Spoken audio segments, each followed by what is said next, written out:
Robinson franchise tagged. Already people were not happy with that deal. Not a lot of people thought that made sense. They thought they were locking into an offensive tackle at #1 overall. That deal alone, plus a quote tweet from NFL Media's Daniel Jeremiah, moved Aiden Hutchinson's odds of going #1 overall from plus 750 to like minus 200. Since then, those have been ballooned out to minus 350 because they've also made other moves along the offensive line. They signed Brandon Scherf, the interior offensive lineman for the Washington Commanders. They bring him in on a big deal. They also signed in Foye side. I think it's just Foye Oluokun, linebacker, a 3-year, $45 million deal, which is, like you said, more than the Devondre Campbell deal, and $28 million guaranteed. Well over 50% of that contract is guaranteed. That means he's staying there 3 years. Yeah, essentially staying there for 3 years. They also signed Folorenzo Fatukasi, one of the better run defenders, coming over at a 3-year, $30 million deal, and then the Christian Kirk deal. The Christian Kirk deal is a 4-year, $72 million deal worth up to $84 million with incentives. Now, that's a big jump, right? That's like a $12 million jump in incentives. Essentially, it's a 4-year, $72 million deal. We have not seen the guarantees come out for that deal yet, but the reaction on Twitter was not great. Giving him that much money, an $18 million APY floor, that is pretty insane. They're just spending big. They're just spending big in a lot of different positions. Scherf, Oluokun, Fatukasi, Kirk. And I just don't know if they're making, with the money that they're spending, as big of upgrades. Like, the upgrades are not mirroring the cap that they're spending. So I'll start with the good. I think the Folo Fatukasi deal, the nose tackle coming over from the Jets, he's been, of course, his career, one of the better run-defending nose tackles. That's a good price point for probably a top 5 run-defending nose tackle in the NFL. It's a good move. Like, talk about the Panthers use a top 10 pick on a guy who they hope is what he could turn into. It's like that's what you want. That's the kind of deal you want to sign for, in my opinion. Now, from there, they just paid too much. Like, and not just a little too. Like, I'm not going to shit on how the competency of these guys, but they all overpaid by $5+ million per year for every single guy that they've paid so far. Yeah. $5 million a year. So that's $15 million that they've just kind of thrown out the window based off of what these guys are worth. And I went back and watched Christian Kirk because I was like hearing these numbers getting thrown out, and I went back and watched 3 games of his routes and was just the exact same opinion I had on him before. I was like, this guy is a number 3 in your offense ideally. Number 2, if he's your number 2, which like he has been in Arizona, you can probably get by, but you'd rather he be your number 3 slot. He's not an outside wide receiver. He's not great after the catch.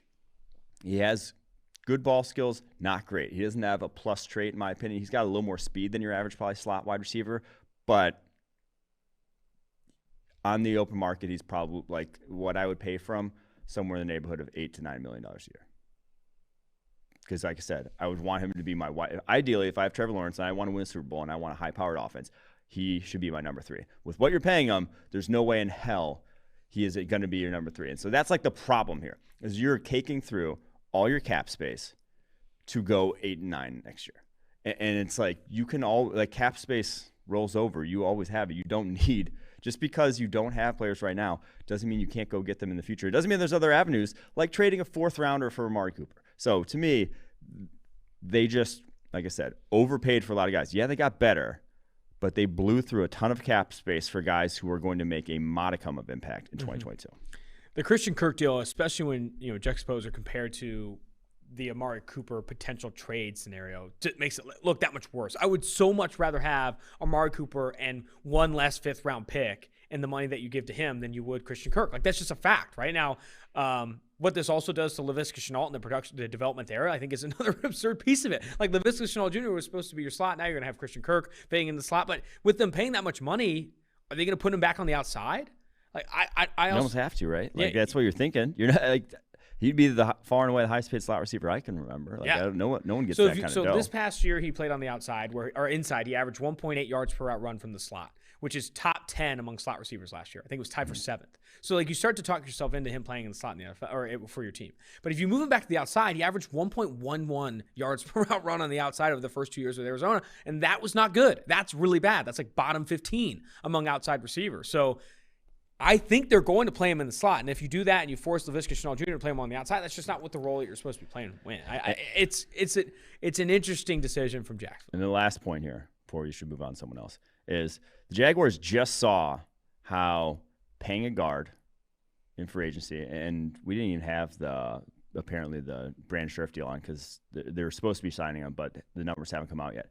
Paying guard with Andrew Norwell, who did like zilch there, to transform their offensive line. He was fine, but like was not a transformative piece by any means because tackles are still your offensive line, the main drivers between the success and failure.